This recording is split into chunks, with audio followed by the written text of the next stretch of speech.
whispers. But the boy does not answer. He is already asleep. Back in the kitchen, Harry fixes himself a gin and tonic. The day has been long and difficult. The heat, his son's demands, and his own inability to concentrate cling to him, making his skin feel tight.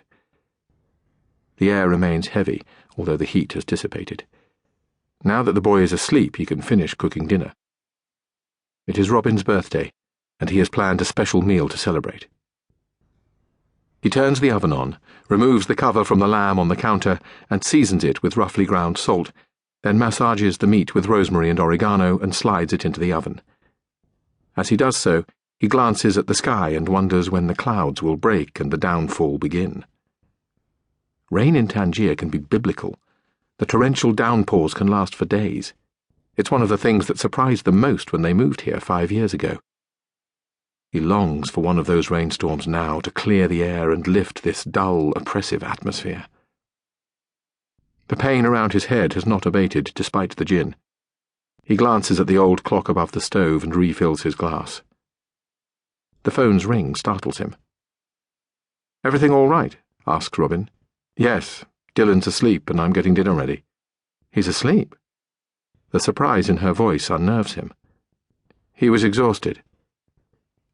"Listen," she says then, and he can tell from her tone that she has some favour to ask.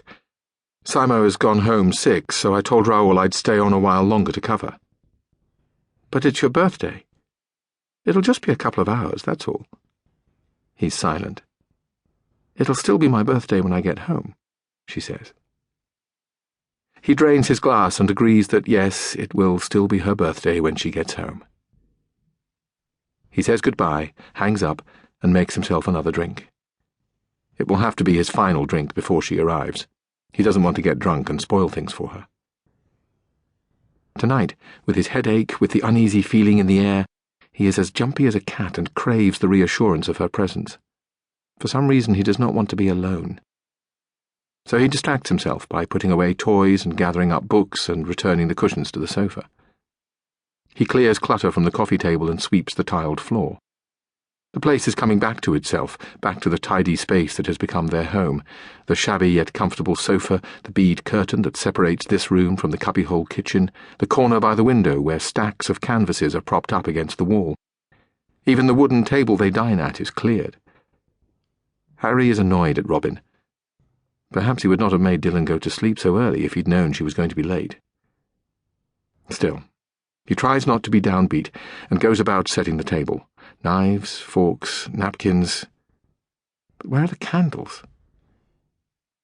Earlier that day he'd bought 4 white, unscented candles at the souk, a roll of saffron-coloured linen to throw over the sofa, and a large, ornate serving tray cast in silver, decorated in a fine filigree of scrolls and curlicues.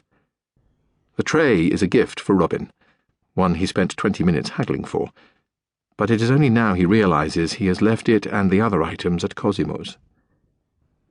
He had not planned to go to Cosimo's. It was a spur-of-the-moment thing. Almost immediately Harry had regretted bringing Dillon. Cosimo was not used to having children around, especially in his own home. Dillon had grown bored and irritable while Harry sat chatting with Cosimo, and as the time passed the boy began pulling at his arm, complaining loudly, so that their visit had ended abruptly, Harry sweeping the boy up into his arms and carrying him away, leaving his friend in a grateful peace. "Fuck," he sighs, trying to think what to do. The obvious thing is to call Cosimo, but Harry knows what this would mean. Cosimo would insist on delivering the forgotten items, request a drink for his efforts, and before either of them knew it, they'd be deep in conversation, the dinner spoiling, Cosimo settling in, the evening on its way to being ruined. Harry goes to check on the boy. He is in a deep sleep, and Harry knows better than to disturb him. Besides, Cosimo's house is not far, a short walk down the hill. He can be there and back in 10 minutes. Best to go now, quickly, before the rain comes. Taking one last look at the sleeping child, he hurries down the stairs and into the empty bookshop, which is cast in shadow now that the evening light is fading and the sky beyond has grown dark and brooding. He steps outside, locking the door behind him, and strides purposefully through the narrow street. The lingering quiet in the streets unnerves him. He looks up and catches sight of a veiled woman peering down at him. Quickly she